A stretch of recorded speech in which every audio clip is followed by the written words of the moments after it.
I had my hand on the door.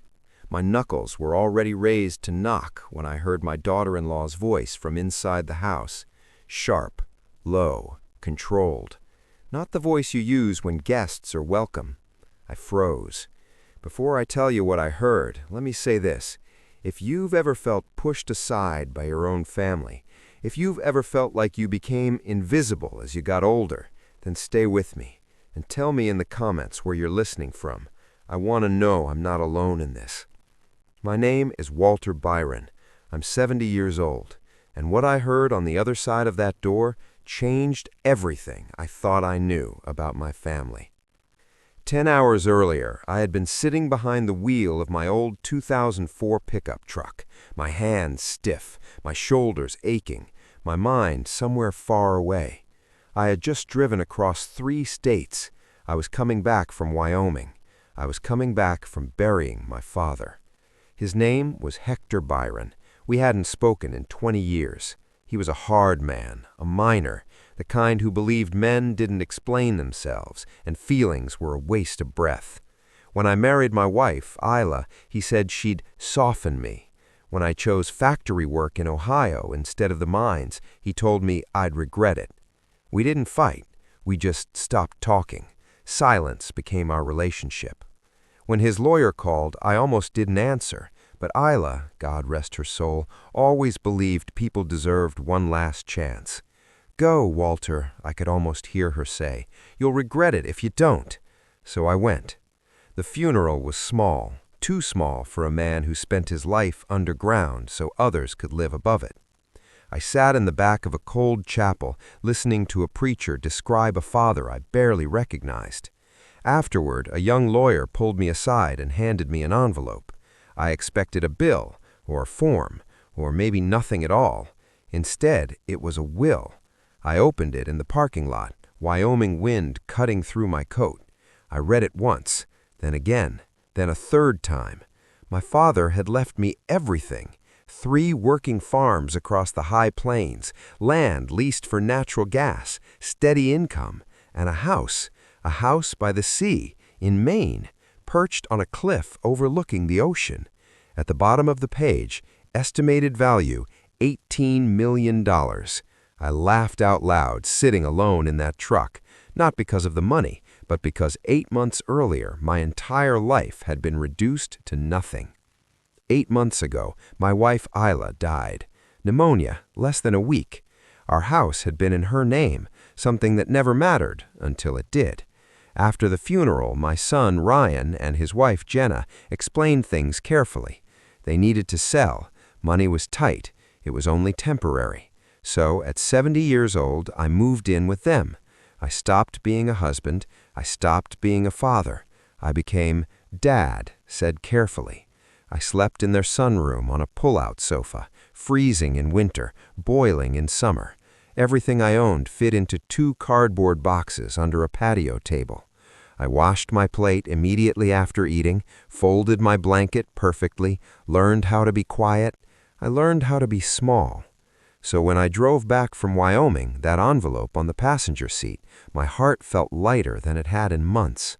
I could move out, get my own place, have a real bed again, and I could help them too. Ryan was drowning in debt. I'd heard the late-night arguments. This money could fix everything. By the time I parked in their driveway, I was smiling. I walked up to the front door. I didn't even use my key. I raised my hand to knock. That's when I heard Jenna's voice from inside the house. "Ryan, I'm telling you, I can't do this anymore." My stomach dropped, and what she said next was something I will never forget. I lowered my hand slowly. The wood of the front door felt cold, inches from my knuckles, but I didn't knock. Something in my chest told me not to. The house was quiet. Too quiet. And Jenna's voice carried clearly through the thin walls. "I can't do this anymore," she said again. "I didn't sign up to take care of an old man." There it was. Not anger, not frustration. Disgust. Ryan didn't answer right away. I imagined him standing the way he always did when he didn't want to argue, shoulders slumped, eyes on the floor. "Jenna, he's my dad," he finally said. I closed my eyes. I wanted to believe that was enough. "It was supposed to be temporary," she snapped. "I didn't sign up to take care of an old man." I swallowed. 8 months. She said it like a prison sentence. "He's here all the time, in the mornings, in the evenings, just sitting there, watching. It's like the house isn't ours anymore." I looked down at my shoes, scuffed, cheap, bought on sale after Isla passed. I remembered how carefully I stayed out of the way, how I waited until everyone finished eating before I came into the kitchen, how I pretended I didn't hear them arguing late at night. Watching. That's what she thought I was doing. Ryan cleared his throat. "He doesn't have anywhere else to go." "Yes, he does," Jenna said. "There are places for people like him." People like him. My fingers tightened around the envelope under my arm. "Nursing homes," Jenna continued. "Assisted living, somewhere with structure, professionals." "You mean somewhere to put him?" Ryan said quietly. There was a pause. Long enough that I almost hoped, that she'd soften. Instead, she sighed. "Ryan, be realistic. He's old. He's not going to bounce back. What if he falls? What if he gets sick? We have our own lives. We can't build our future around him." Old. I was 70. I still drove myself, paid my own bills, fixed things around a house when they broke. Last week, I replaced the garbage disposal without being asked. But standing there, listening, I felt ancient. "Golden Meadows has an opening," Jenna said. Her voice changed then, lighter, rehearsed. "I already called. It's nice, clean, safe." My heart skipped. Golden Meadows. I'd seen the brochure on the counter weeks ago. I thought it was for a neighbor. "You already called?" "Yes, because you won't do anything unless someone pushes you. And honestly," she lowered her voice, "I'm starting to resent him." That word landed harder than anything else. Resent. Not pity, not concern. Resentment. "He just sits there," she went on, "like we owe him something, like we're responsible for his happiness." I leaned my forehead against the door. I thought about Isla, about the years we worked overtime so Ryan could go to college, about the nights I drove through snowstorms just to make it to his school plays, about the money we quietly slipped into his account when he was struggling and too proud to ask. Owed. Ryan spoke again, his voice barely above a whisper. "It's my dad. And I'm your wife. I'm asking you to choose." Silence followed. Heavy. Suffocating. In that silence, I realized something important. No matter what Ryan said next, the choice had already been made. I stepped back from the door, carefully, quietly. I walked back down the driveway and sat in my truck, hands shaking on the steering wheel. The envelope slid off the seat and landed face up. Estimated value, $18 million. I stared at the number until it blurred. Inside that house, they were deciding where to put me, whether I was a problem to be managed, a burden to be stored away. And in that moment, something inside me hardened. I wasn't angry. I wasn't loud. I was clear. They didn't know who I was anymore. And they had no idea what was sitting on the passenger seat beside me. I started the engine, and I made myself a promise.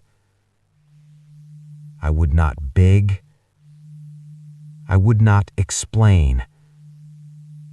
And I would not warn them.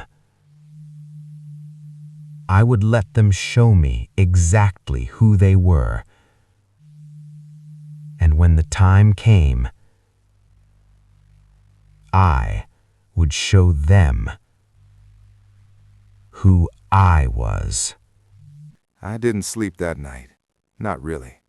I lay on the pull-out sofa in the sunroom, staring at the ceiling fan as it clicked and wobbled above me. Every sound in the house felt louder now. The hum of the refrigerator, the distant traffic, the soft murmur of Ryan and Jenna talking behind their closed bedroom door. I didn't try to listen. I already knew enough. The next morning, I played my part. I woke up late on purpose, moved slower than usual, let my hand shake just a little when I poured my coffee. When Jenna walked into the kitchen, I gave her a tired smile. "Did I keep you up last night?" I asked softly. I was coughing. She didn't look at me. I didn't hear anything. Ryan sat at the table, scrolling on his phone. He looked exhausted, guilty, trapped.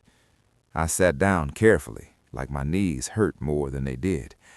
"I've been thinking," I said, keeping my voice low, "about not being a burden." Jenna's head snapped up. Ryan looked at me. "Dad, I know this isn't easy," I continued, cutting him off gently. "Losing Isla, moving in, it wasn't what any of us planned." Jenna leaned against the counter, arms crossed, waiting. "I saw that brochure a while back, Golden Meadows." Ryan stiffened. Jenna didn't even try to hide her relief. "It's not that we want you gone," she said quickly, too quickly. "It's just—" "I understand," I said, and I meant that too. Just not the way she thought. I don't want to be in the way. That afternoon, Jenna couldn't stop smiling. She offered to make me lunch, asked if I needed help folding my blanket, even asked if I was warm enough in the sunroom. Kindness suddenly rediscovered. Ryan avoided my eyes. 2 days later, Jenna drove me to Golden Meadows herself. The place smelled like disinfectant and overcooked vegetables. Beige walls, soft music playing too loudly. A cheerful woman at the front desk spoke slowly like I might not understand her words. "This is our common room," she said. "Bingo on Tuesdays." I nodded politely. As we walked past rows of wheelchairs and vacant stairs, Jenna leaned close. "See? It's nice. Safe." Safe. Like a shelf. I filled out nothing, signed nothing, just listened, asked questions, let them think I was scared, confused, easy. That night, back at the house, I made my first call. Not to Ryan, not to Jenna, to Harrison. My son doesn't know, and I want it that way. He understood. He always did. Within days, everything was in motion. A trust, a new will, a property manager for the farms, and a house in Maine that had been waiting for me for decades. I also did something else. I started disappearing. Not for long, just enough. A walk that lasted an hour instead of 20 minutes. A trip to the store when I didn't buy anything. Phone calls I took outside. Jenna noticed. "Where were you?" she asked once. "Just getting some air," I said. She nodded, didn't care. Then came the night Ryan finally broke. He found me sitting in the sunroom, staring out at the dark glass, my reflection looking older than ever. "I'm sorry, Dad." His voice cracked. "I should have done better." I waited. "For what?" I asked. "For everything." I looked at him then, really looked. My son, the boy I once carried on my shoulders, the man who couldn't stand up straight anymore. "I don't blame you," I said. That hurt him more than anger ever could. A week later, Jenna told me Golden Meadows had an opening. "Next Friday," she said. "It's perfect timing." I smiled. "If that's what you think is best." She hugged me, briefly, carefully, like I might break. That night, I packed my 2 cardboard boxes. I placed the envelope at the bottom of one, folded carefully between old photos of Isla and a winter coat I hadn't worn in years. On top, I placed a birthday card Ryan had given me months ago. He had written, "We'll always take care of you." I closed the box. Friday was coming, and so was the truth. Friday morning came quietly, too quietly. Jenna was already dressed when I woke up, moving through the house with a nervous kind of energy. She had that look people get when they believe something difficult is finally about to be over. "Big day," she said brightly, handing me a cup of coffee. "I'll drive." Ryan stood in the hallway pretending to check his phone. He hadn't slept. I could see it in his eyes. I nodded. "Whenever you're ready." My 2 cardboard boxes sat by the door. Jenna looked at them, then at me. "That's all you have?" she asked. "That's all I need," I replied. She smiled, a clean, relieved smile. The drive to Golden Meadows was quiet. The radio played soft oldies, songs Isla used to hum while washing dishes.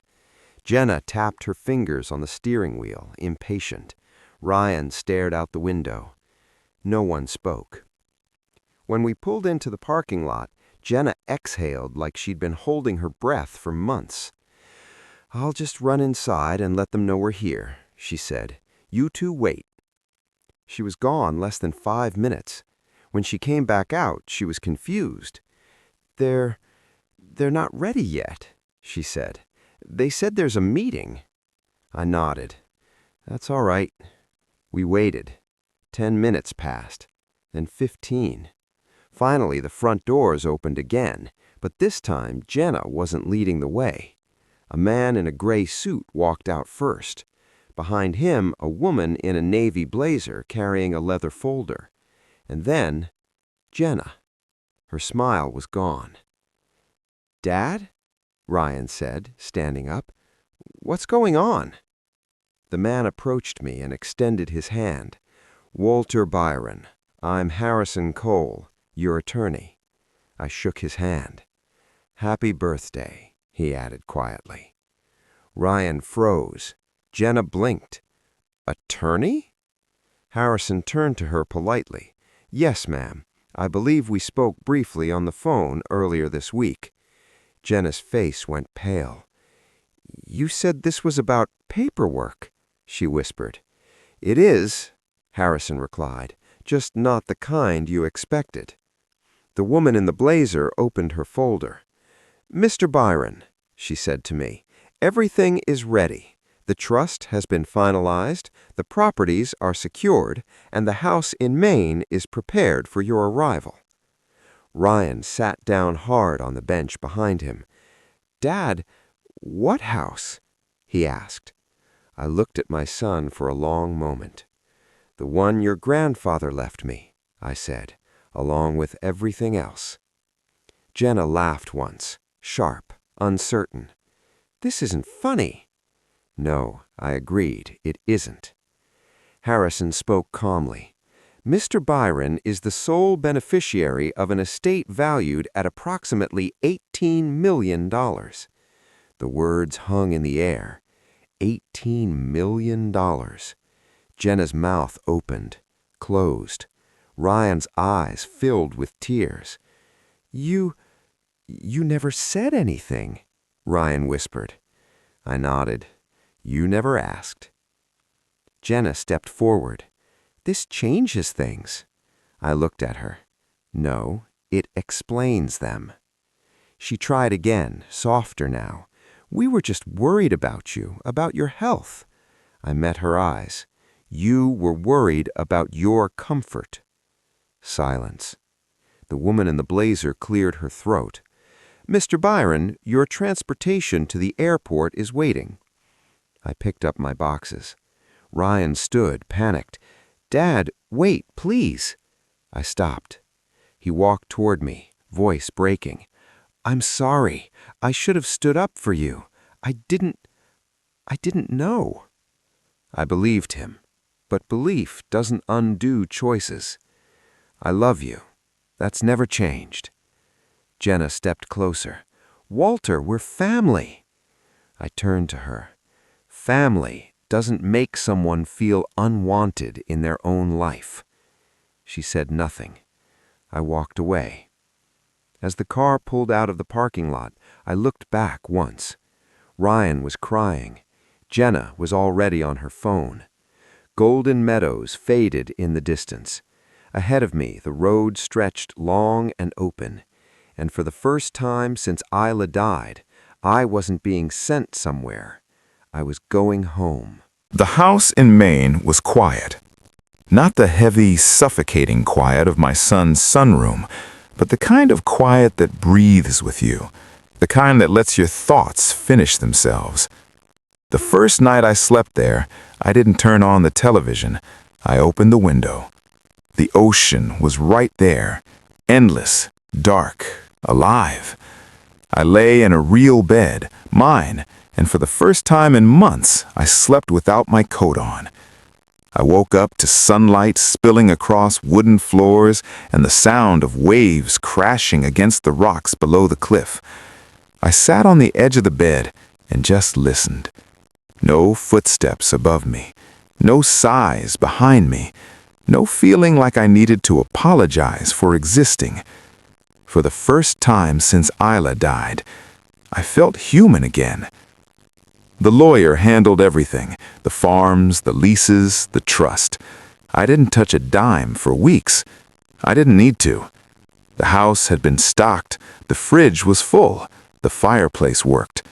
Hector had planned this carefully, quietly, the way he did everything. I walked the shoreline every morning.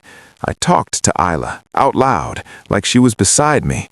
I told her everything I hadn't been able to say.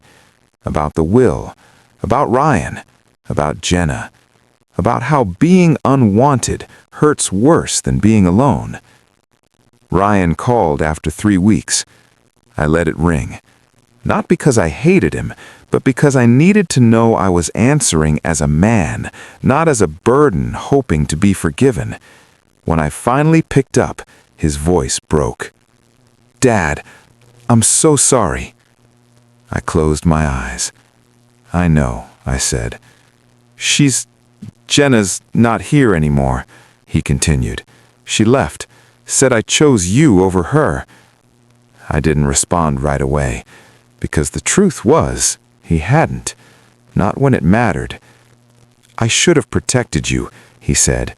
"I didn't." "No," I replied gently, "you didn't." Silence. "But," I added, "that doesn't mean we can't build something honest now." He cried then, the deep kind. "I don't want your money," he said quickly. "I just want my dad back." I believed him, but I'd learned something important. Love doesn't mean access, forgiveness doesn't mean forgetting, and helping someone doesn't mean sacrificing your dignity. I'll always be your father, but I won't live where I'm not wanted again. "I understand," he whispered, and for the first time, I think he truly did. Months passed. I bought nothing extravagant. I fixed the porch, planted a small garden, volunteered twice a week at a local senior center, men like me, forgotten too soon.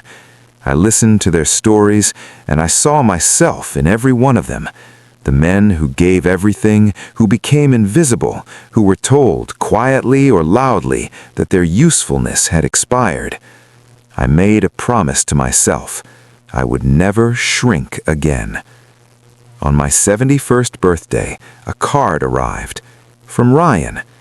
Inside was a simple note. I'm learning how to be better. Thank you for not giving up on me without giving up yourself. I placed it on the mantel beside Isla's photo. That night, I stood on the cliff as the sun dropped into the ocean, and I understood something that took me 71 years to learn. You don't owe your suffering to anyone, not even family. You are allowed to leave places that drain you. You are allowed to choose peace. You are allowed to take up space, even at 70, especially at 70. My name is Walter Byron, and this is the life I finally chose for myself. If this story touched you, please like and subscribe. And if you're listening somewhere tonight, tell me in the comments where you're watching from. You're not invisible.